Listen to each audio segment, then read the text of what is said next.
How's it going, guys? Welcome back to Levitation channel. Today I'm looking at the Corsair iCUE, is it? Yeah. H150i PRO XT RGB CPU cooler, and we're going to give it a quick unboxing and open up the packaging and see what you get inside. And we're also going to set it up in the new spec Omega RGB case to see what it looks like.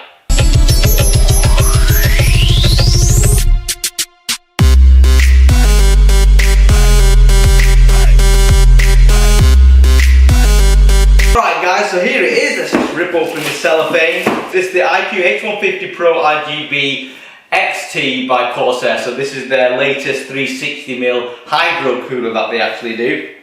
And it's, we've got multiple compatibility, so you can use it with the AMD, AM4, the Threadripper, the Intel, LGA 1150, 2011. Comes with all the adapters anyway in the box, okay? Now, let's just have a quick open of the box. I think I have my trusty Stanley knife here. And we can just open up this side. Oh, it's not actually got any stickers to hold it down, so won't need the trusty Stanley knife. But yeah, so my build is all Corsair. So if you already got full Corsair iCUE compatible stuff, it's always better to stick with one manufacturer, so you don't have to get install loads of other software. Like you got some of it that's Razer, some of it that's Corsair, some of it's Logitech. It's easier if you just use one software. So anyway, open up the box. You got the manual, how to install a CPU cooler. You've got your warranty guide. You've got that in there. You've got some polystyrene, styrofoam, whatever it's called. Okay. Now here's what it's like in here. What we got? Okay, so we have two of the fans. Oh no, it should be three. Yeah, three fans. So these are 120mm fans. So it is a 360 route with 120mm fans. Now it's a bit funny because they call it the RGB cooler, but it doesn't actually come with any RGB fans. It's just the pump block that's on there. That's RGB, which the last H150 had RGB as well. The difference with this pump top is it's got multiple parts of it. The other one was just one colour. It could change different colours, but it was just one section of the pump block, which I'll show you in a minute anyway.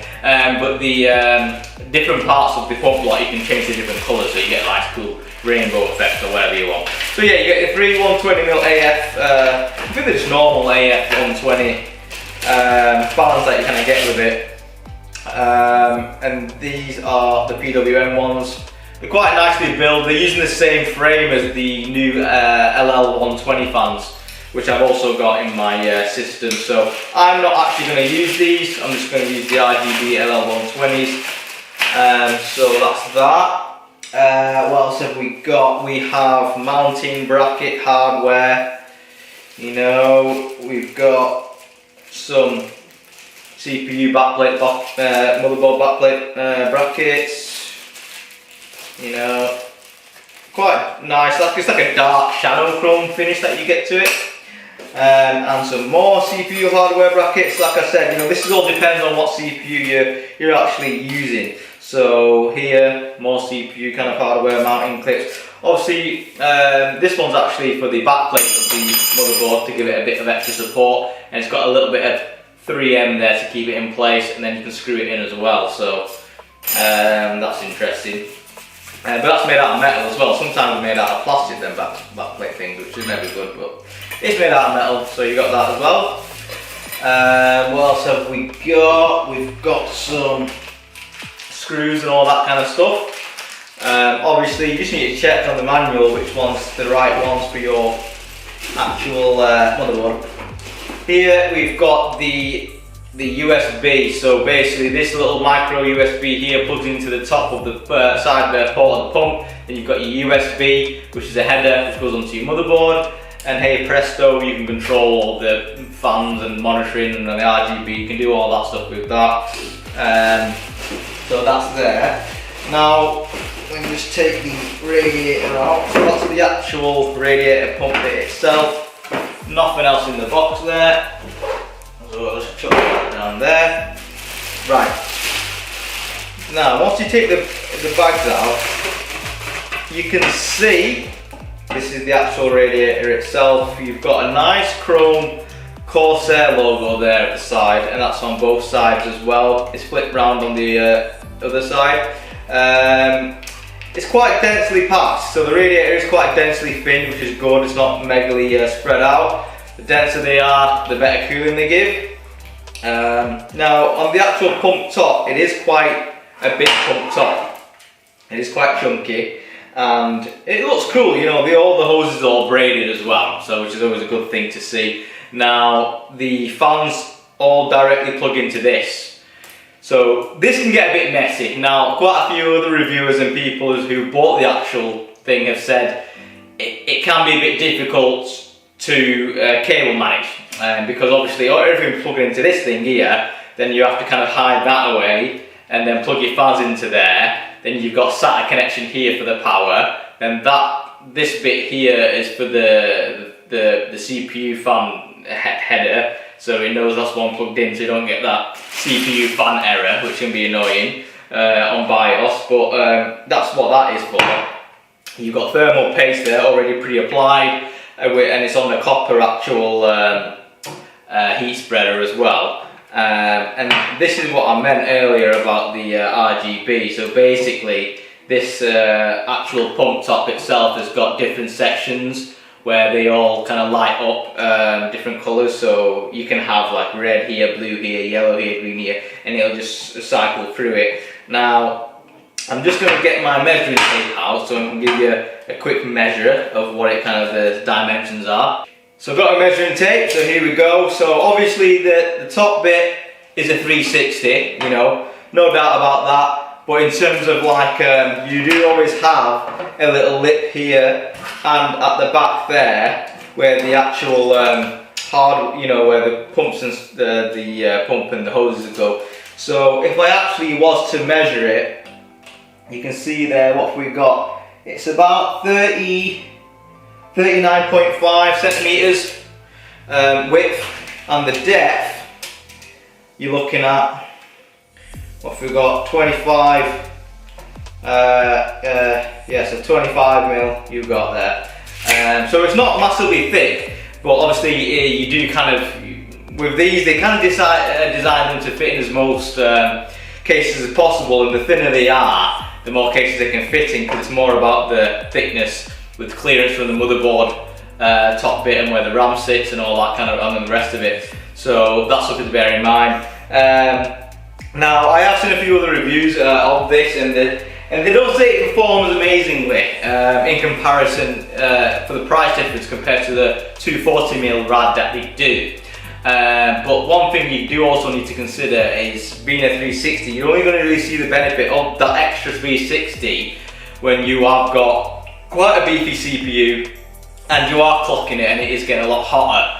That's the only time you'd ever see the benefit of having the 360 bit, which I have seen in other tests as well. Now I've got a 9900K, I know it runs hot. I've already seen that myself in my current water cooling build.